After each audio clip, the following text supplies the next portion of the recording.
अस्सलाम वालेकुम। आज मैं करेलों की तैयारी के बारे में कुछ बताना चाह रही हूँ कि करेले इस तरह से रेडी किए जाएं कि ना उनकी कड़वाहट भी ख़त्म हो जाए और ज़्यादा देर तक सेव भी कर सकें। तो वीडियो को एंड तक देखना, ध्यान से देखना। वह पूरी तरह से गाइड करूँगी इंशाल्लाह। तो मेरी वीडियो को लाइक और शेयर कर लें, सब्सक्राइब भी कर लें। तो चलें वीडियो शुरू करते हैं। बिस्मिल्लाहिर्रहमानिर्रहीम। यहाँ मैंने ये करेले रखे हुए हैं। ये करेले ज़्यादा लिए हैं इसीलिए कि कुछ घर में बना के रेडी करके सेव कर दिए जाए, तो फिर जब जी चाहे मीट में शामिल करो, किसी चीज़ में भी कर लो, पका लो। तो ये मैंने करेले जो है छील कर रखे हुए हैं। तो ये एक मैं आपके सामने छीलती हूँ।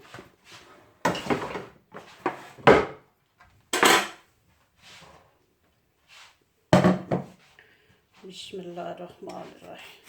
इस तरह से हल्का हल्का सा छीलना, ज़्यादा गहरा नहीं छीलने। ऊपर ऊपर से ये जो इनके किनारे बने हुए मोटे मोटे से ये रिमूव हो जाए इस तरह से।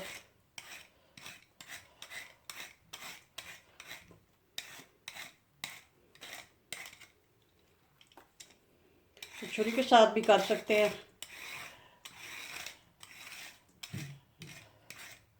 और इसके साथ ज़रा लार के साथ ईजी से हो जाते हैं। चैलेंज ये हो गया। अब छुरी के साथ यहाँ से कट करते हैं, यहाँ से, और कट करके इसमें से बीज निकाल लूँगी।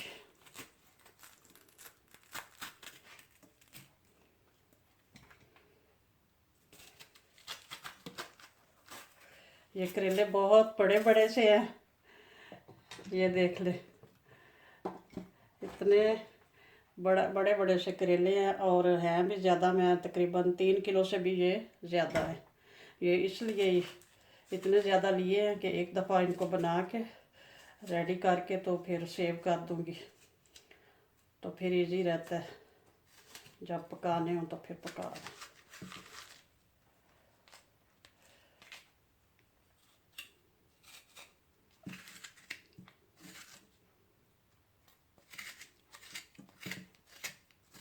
इस तरह से अच्छे से जो है ना, बीज को, सारे बीज जो अच्छे तरह से निकालने हैं। ये थोड़ा वाइट जो है ये भी अच्छी तरह से जितना साफ कर लेंगे, क्योंकि ये ज़्यादा इसमें कड़वाहट होती है।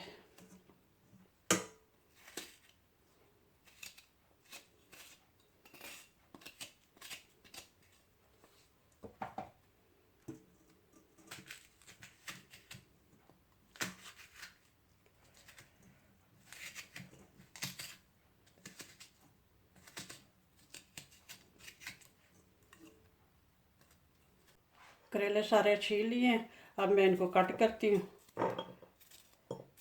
इसके बीज भी निकाल लिए और इस तरह से छोटे छोटे से पीसों में इनको कट करना है।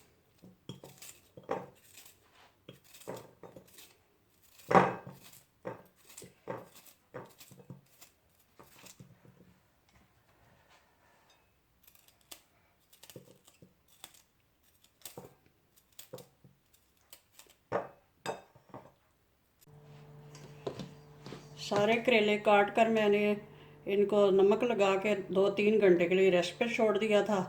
तो इन्होंने बहुत ज़्यादा पानी छोड़ा, वो पानी मैंने निकाल लिया। ये देख लें, छलनी में डाले हुए हैं अभी भी। तो एक दफ़ा पानी निकाल के तो बाद में फिर मैंने नीम गर्म पानी लेके उसमें 2 चम्मच नमक ऐड किया और 3 चम्मच जो है वो सिरका ऐड किया। तो उस पानी में फिर इनको वॉश किया, धोया। फिर उस पानी में अच्छी तरह से धो के तो फिर उनको छलनी में डाल के छान लिया और पानी जो अच्छी तरह से निकल चुका है। फिर इनको दबा दबा के इस तरह से ना, दबा दबा के पानी निकाला सारा।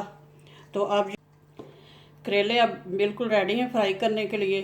पानी निकल चुका है, बिल्कुल ड्राई, थोड़े ड्राई ड्राई से हो गए हैं। तो इधर मैंने कढ़ाई में तेल डाल के तो वो भी रख दिया फ्राई करने के लिए, वो गर्म हो रहा है। तो ये सिरका डाल के खुले पानी में, खुले टब में पानी ले लें। तो उसमें सिरका ना हो तो लेमन का जूस, 2-3 टेबलस्पून लेमन का जूस जो है वो ऐड करके पानी में, तो नमक ऐड करके उसमें धोएं तो उसका ये है कि इसका कड़वापन जो है वो बिल्कुल ख़त्म हो जाता है। तो अब फ्राई करेंगे तो मज़ीद जो है वो ख़त्म हो जाएगा। तो अब मैं फ्राई करने लगी हूँ।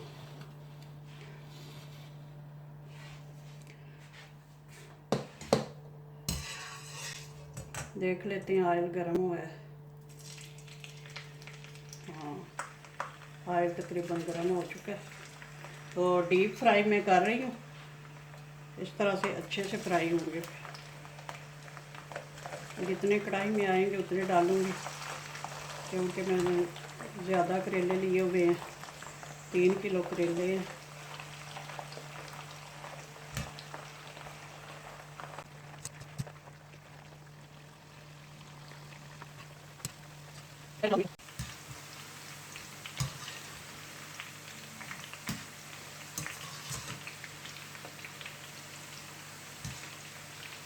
करेले तकरीबन फ्राई हो चुके हैं। अब बहुत ज़्यादा फ्राई नहीं करने, थोड़ा हल्के हल्के से ब्राउन हो गए हैं।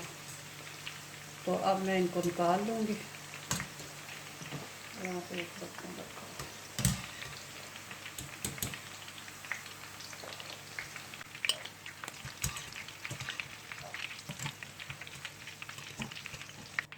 बिस्मिल्लाहिर्रहमानिर्रहीम। अब और ऐड करती हूँ सियाल में।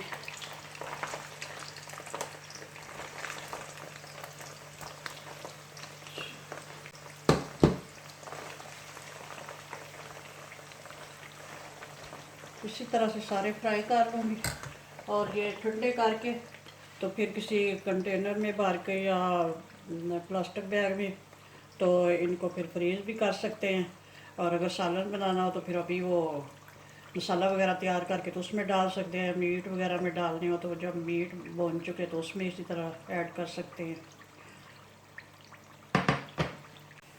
करेले माशाल्लाह से बड़े अच्छे से रेडी हो गए हैं फ्राई करके। वो ये ठंडे भी हो चुके हैं। अब मैं कंटेनर में भरने लगी हूँ, इस तरह के किसी भी कंटेनर में डाल के। तो इनको फ्रीज़र में 2-3 महीने के लिए सेव कर सकते हैं, बिल्कुल भी ख़राब नहीं होंगे। 2 हफ्ते तो ये फ्रिज में भी नहीं ख़राब होंगे। तो इनको सेव कर लेते हैं। जितनी मिकदार में आपने पकाने हैं उतनी मिकदार में एक कंटेनर में डालें या किसी प्लास्टिक बैग में डाल लें। तो फिर वो निकाल के करेले इसलिए 2-3 में मैं डालूँगी। और इस तरह के प्लास्टिक बैग में भी आप डाल कर रख सकते हैं बंद करके। तो 2 हफ्ते तो ये फ्रिज में भी नहीं ख़राब होंगे, 2-3 महीने फ्रीज़र में बिल्कुल नहीं ख़राब होंगे।